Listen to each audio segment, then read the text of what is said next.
My name is Jean Peters-Baker. I'm the prosecutor in Jackson County. We've got some important guests with us today, and so we want to get right to it. I think by now you all know why we asked you to come here today. It's so that I can announce charges, the first round of charges associated with the shooting outside of Union Station. The charges that I have today are against two separate individuals. Both of these are adults.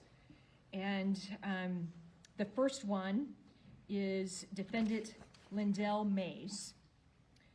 Mr. Mays is an adult that my office has had no previous connection or communication with. And we charged him on Saturday morning. We asked for the charges in his case associated with this event to be sealed, as that investigation was so active and ongoing. So I was not at liberty to talk with you about those particular charges until this moment. And just moments ago, the court unsealed these charges, so they are in fact now public.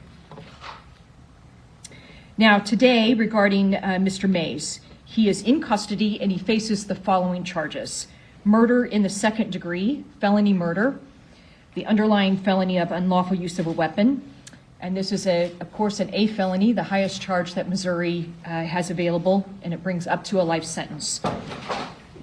There are another count of unlawful use of a weapon for shooting at a person. That is the Class B felony, and the sentence range is up to 15 years on that particular count under Missouri law. And then there are two associated armed criminal action charges. Mr. Mays is being held on a $1 million bond. Now I'm going to go to the second individual that we have charged. That individual is Dominic Miller. He was also charged last night for his participation in the events that occurred last week. He is an adult and he is in custody. And again, this individual, my office has had no prior contact with this individual either. His charges are the same. That is murder in the second degree, felony murder. Again, the underlying felony for that felony murder is the unlawful use of a weapon, and that is an A felony carrying to a range up to a life sentence in the state of Missouri. A charge of unlawful use of a weapon for shooting at a person, the Class B felony, sentence range up to 15 years under Missouri law, and then again, two counts of armed criminal action. These are the unclassed felony in the state of Missouri. And though that individual is also being held on $1 million bond. Now I would like to try and give you a brief summary of, I think, what occurred that day that led to these criminal charges. From the evidence, it appears that defendant Mays, that's the first person I read off charges on, defendant Mays was in a verbal argument with another individual. And the evidence does not reflect in these early moments that there was any prior history between these individuals, Mays and the individual he was in some kind of verbal dispute with. There was no connection to each other, those two individuals. Now, that argument very quickly escalated to Mays drawing his firearm, a handgun. Mays pulled his handgun first. Almost immediately, others pulled their firearms. Defendant Miller was one of those individuals. While both adults are charged with murder, the evidence tells us that it was Mr. Miller's firearm. Mr. Miller's firearm struck Lisa Lopez Galvin. So that's just two individuals. And I think as we all stand here, this investigation is still very, very active and ongoing, and we're going to probably quickly leave this room and go right back to that so that everybody understands what's next. But I do want you to understand, we seek to hold every shooter accountable for their actions on that day, every single one. So while we're not there yet on every single individual, we're going to get there. And you're going to have questions. You're, I'm sure, going to ask me many questions about this case, about other people's responsibility level, and we are not going to be able to answer those questions for you today. But the most important thing I want you to hear is that we are not done yet. We are not done yet. Now, normally when I stand at podiums like this, we're really just getting started, you know, because a case carries on usually for a couple of years before I can get to a disposition.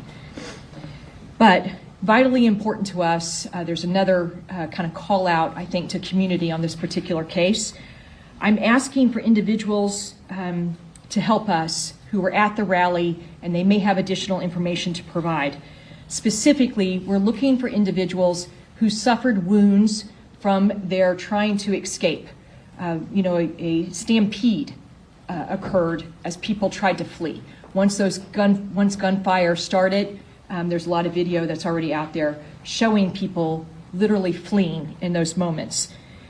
We are aware of all of those individuals who had gunshot wounds. We are interested in anyone in the fleeing of this event that maybe fell down, you were trampled, you sprained an ankle, you broke a bone. All of those are the individuals that we'd like to hear from. And do we have a phone number yet that we could give them for them to contact? And I'm sorry about that. We were still trying to pull this part together as quickly as we could. So the main number to homicide, 234-5043. All right, 816-234 5043. 5043.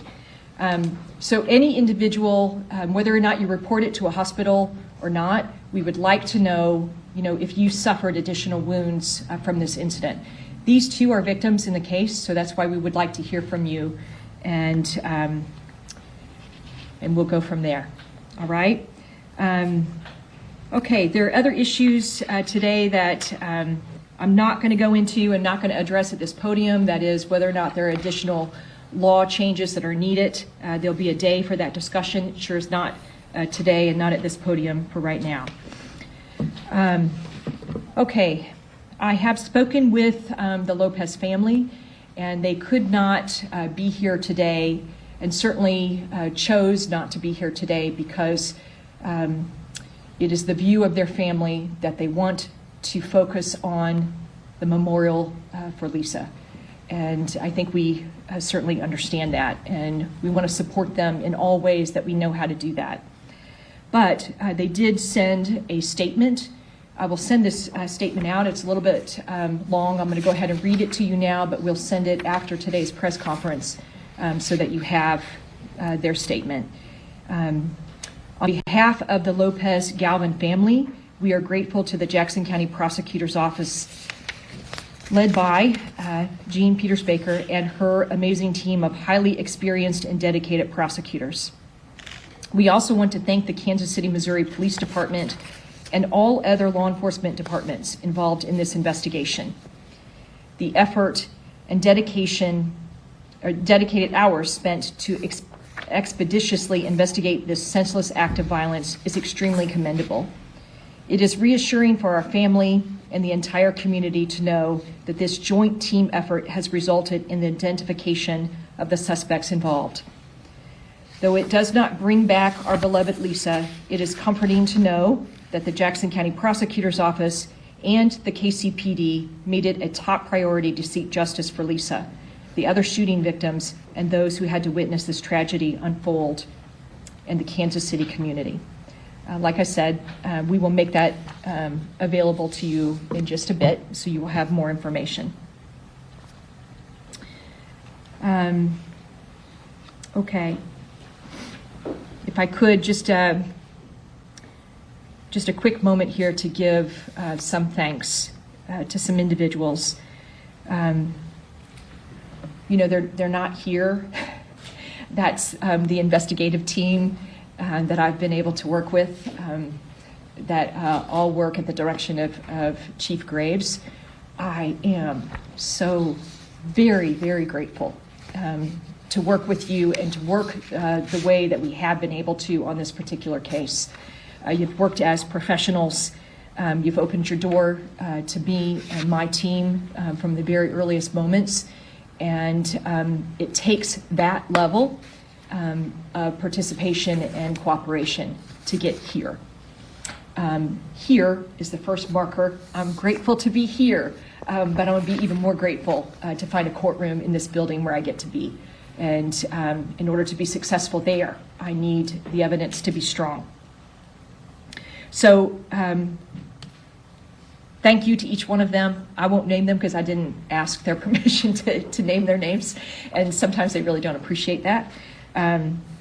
But do know that we have had a really strong working relationship with them to get to this point. And I personally convey my thanks. Beyond that investigative team, I want to say to the victim advocates in my office, man, God bless you. Thank you. Thank you. Thank you. Who took my call outside of the yellow tape. And from that moment on said, yes, I will do whatever is necessary. We did try our best to, plan and prepare for a mass shooting event, and I knew that my office had the largest collection of victim advocates probably in the region, and so I felt obligated that we needed to be ready. You're never really quite ready, though, when it strikes, but these victim advocates have been really amazing. And you've done a great job in helping support a very injured and harmed Kansas City community. So to each one of them, thank you. They don't need it because they'll just tell me that they show up because they're paid. They're not volunteers. But I wanted to thank them anyway. All right, with that, I would like to offer my two very important guests here to speak. And, I am an officer of the court all the time, even after 5. It is not after 5 yet, though. So my partners here, my chief and my mayor, they are bound to my rules as well, as those court rules as an officer of the court. So they, too, will not be allowed to answer some of your questions. But we want to do the best that we can to try and be transparent and open with you without harming a very active investigation. So I probably should have asked, but I didn't, which one would like to go first. But Chief, how about we offer you? I am grateful that the Jackson County Prosecutor's Office has charged them with various felonies as consequences of their reckless actions. The Prosecutor's Office has my full confidence in the handling and prosecution of this case. And Jean, thank you. I know that you have been present in headquarters, you and your team, since Wednesday. Thank you for that. It is a team effort. Our investigation continues at full velocity. Teams of detectives are working non-stop to ensure that anyone else responsible for the shooting is apprehended and that they receive the maximum punishment allowed by law. Thank you, Chief. I'll say very briefly that lawlessness and criminality will never be tolerated in Kansas City. From the beginning of the incident on Wednesday, Chief Graves, her officers, our command staff, and others were working nonstop to make sure that we could find the assailants, to make sure that there would be persons brought to justice as swiftly as possible. Jackson County Prosecutor Jean Peters Baker, her assistant prosecutors, and her entire staff worked closely and collaboratively with the Kansas City Police Department, our federal partners, and all who had information about the incidents that lead us to this position now. We recognize that for the people of Kansas City to feel safe, for us to deter criminal activity and to ensure valid and appropriate punishment, consequences must be swift, certain, and severe. What you have seen over the last week is folks working from the prosecutor's office, from the police department, and beyond to make sure that we would have that swiftness of an investigation and a thorough investigation, that you would have certainty, that they went through incredible amounts of review to make sure we got to the right charges, and to make sure that today we would see the appropriate charges that could be aligned with appropriate punishments thereafter. I thank the two women that are standing to my right for the hard work they've done in leading organizations that, while they can't in some way unwind the incidents that happened before, can't let the people of Kansas City, Jackson County, the state of Missouri, and our country know that we will make sure that appropriate punishments are meted out, that justice will be served, and that the people of Kansas City can have confidence both in their police department, their prosecutor's office, and all those who swear an oath to keep us safe. My condolences continue to go out to the Lopez Galvin family and to all of those impacted. As the prosecutor notes, if you have additional information about concerns or injuries of your own, please call the appropriate phone number. And know, as the prosecutor noted, that this is not the end of anything. Investigations continue, healing will continue, our outreach continues to all. And as we look for justice, we also look for comfort for all of those who were impacted physically or emotionally last Wednesday. Thank you all for being here, and thank you both for your work. Prosecutor Baker, can you kind of clarify for us, are these the juveniles, or are those juveniles still in custody and these are adults? These are adults. There are 2 juveniles that has been reported already pretty broadly by the news media. Those are being handled by a different office at this point in time. How many shooters do you believe there are? I'm not sure we're willing to share that news with you today, but we do think that we have additional individuals that we want to address. Are you expecting more arrests? Yes. Are you able to clarify what that argument was that began all of this? No, we cannot. You can obviously see that there is, some kind of verbal argument occurring, and it just turns deadly. I know Is Valdez or Miller still in the hospital, or are either of them in the hospital? I mean, Yes, both.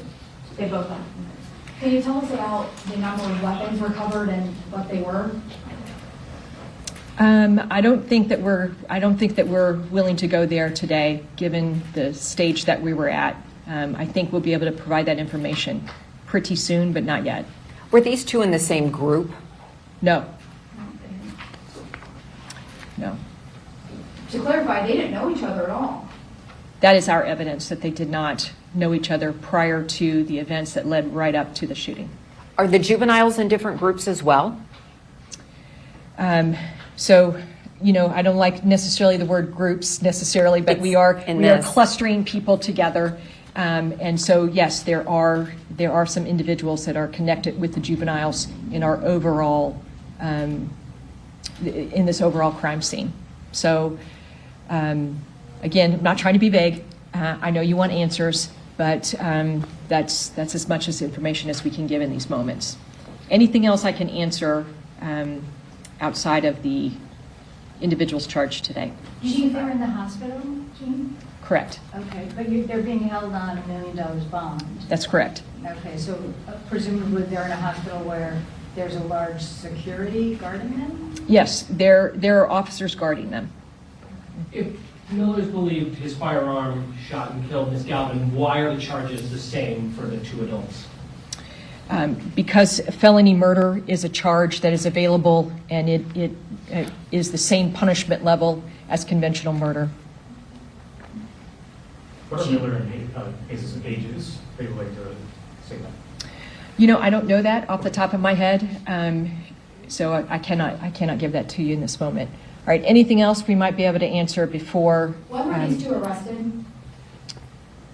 I think both of them, because they have been hospitalized for injuries, that they have been in custody since, or not technically in custody, but they've been at a hospital receiving treatment since the beginning of this event. Have they been released since? No, So these individuals are still in the hospital, correct?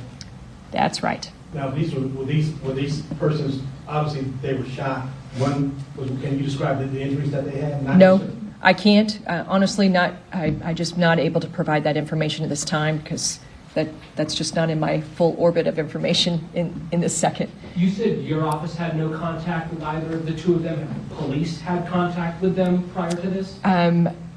Not that I am aware of. I believe one of them may have had some other incident at a city level, not in Kansas City. Okay. Chief, just 1 month ago, you were doing a press conference about the amount of homicides we've had. You said we have a culture of gun violence in Kansas City. Can you speak to that now that we are here? The statement that I made then stays the same. And if you look at some of our homicides that we had last year, 67 of them were from an argument. I think that speaks for itself. Okay, look, we appreciate all of you. Mayor, I'm sorry, did I cut you off? So just to clarify, these are adults, were they working in concert with 2 juveniles? What is the relationship between those who are currently in custody?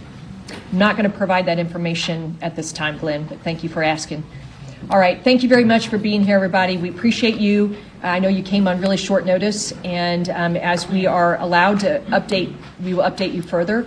There will be additional information that goes out through the another press statement by my office. That would be the statement of the Lopez family, and also the number to contact if you have sustained any other kind of injury outside of a gunshot injury in the stampede leaving this event. All right? Thank you so much, everybody. We appreciate you. All right, you were just listening to Jackson County Prosecutor Gene Peters Baker along with Police Chief Graves and also Mayor Quentin Lucas. We have some information now, an update on the shooting that happened Wednesday at Union Station. First of all, we now know the names of 2 suspects. Both of them are adults. They've been identified as Lindell Mays and Dominic Miller. She did not clarify their ages. We also do know that the 2 juveniles in custody that we reported to you at the beginning of this incident are apparently still in custody, but she did not clarify any charges or any other information related to these two juveniles. Now, what we did hear from her is the first round of charges that the adult suspects now face. Now, we were also told that these 2 adults do not have a previous record known in her office. Here's what they were charged with: murder in the 2nd degree, unlawful felony use of a weapon that is facing up to a life sentence, also unlawful use of a weapon shooting a person. That sentence is possibly 15 years. They also face other armed criminal action charges. They are both being held on $1 million bond. Both Mays and Miller are in the hospital being guarded now by police officers. Yeah, those felony murder charges carry a sentence up to life in prison. But the Jackson County prosecutor is saying this is how it all happened. The evidence shows that Lindell Mays was in an argument with another person. These 2 did not know each other, but that argument escalated and Mays pulled out his weapon. She says almost immediately others around them pulled out their guns. But she says although Miller and Mays are charged with murder, the evidence shows it was Miller's weapon that struck Lisa Lopez Galvan. The prosecutor asking those who may have been injured. We know that there were 23 people injured by gunfire, one of whom lost her life, Lisa, but the prosecutor asking anyone who may have been trampled or wounded or injured in any way while trying to flee from this situation to call 816-234-5043. And we also were told too that the Lopez family was not present at that press conference because they are, of course, focusing on funeral preparations for Lisa. Yeah, the mayor saying lawlessness and criminality will never be tolerated in KC. Our coverage of the championship rally shooting continues on our news at 4 in just 2 hours. We now send you back